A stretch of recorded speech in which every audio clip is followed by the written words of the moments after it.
Today I'm going to be showing you how to make a creamy, garlicky tomato feta pasta. For this recipe, you're going to need some cherry tomatoes, some feta cheese, a shallot, and some cloves of garlic. You can keep your tomatoes whole, or you can cut your tomatoes in half for more smaller bites. Set your tomatoes aside. Then you're going to want to chop up your shallot.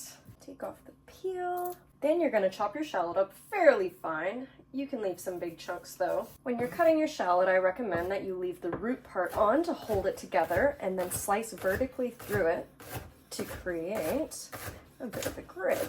It certainly doesn't need to be perfect. There we go. After wiping the tears from your eyes, you're going to grab your cloves of garlic. I always recommend give them a good smash before you peel them because it loosens up the outside nice and easy. Perfect. Now, same as the shallot, we're going to chop our garlic up into fine little pieces. Again, it doesn't have to be perfect, about whatever size you like. Wonderful. Now you're going to want to preheat your oven to 350 degrees Fahrenheit. Now that you have all of your main ingredients prepped and our oven is preheating, we're going to grab a small casserole dish. What we're going to want to do first is throw our tomatoes into the casserole dish. We can also add our shallots and garlic. Give it a little mix. And then we are going to want to add a whole bunch of oil.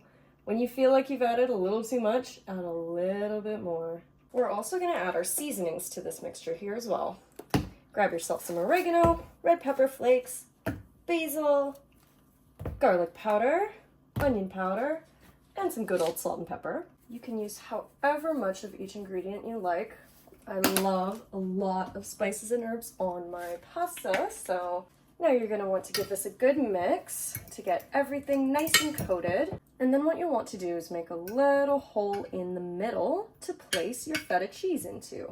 You can use however much feta you like. I absolutely love feta cheese and it makes the pasta really creamy, so I like a big chunk of it in there. Once you've added your feta, you can even scoop some of the garlic and shallots on top of it so the flavors infuse into it while it is baking. What I also like to do is drizzle a little bit of extra oil onto my feta and a little bit of each of those seasonings. And we're just going to even the tomatoes out along the bottom so they cook perfectly.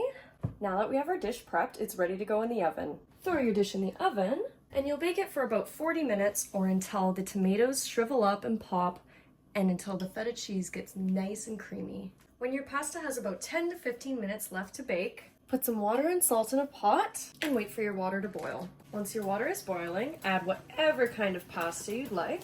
As your pasta finishes boiling, your sauce should be nearly done. When it's ready, it'll look like this, a little golden brown on the top. When your pasta is done boiling, turn your heat off and strain the noodles. To prepare your sauce, you're simply going to just mash the tomatoes and feta together. Give it a good stir once you mash each tomato. Now toss your cooked noodles into your casserole dish, stir up, and serve.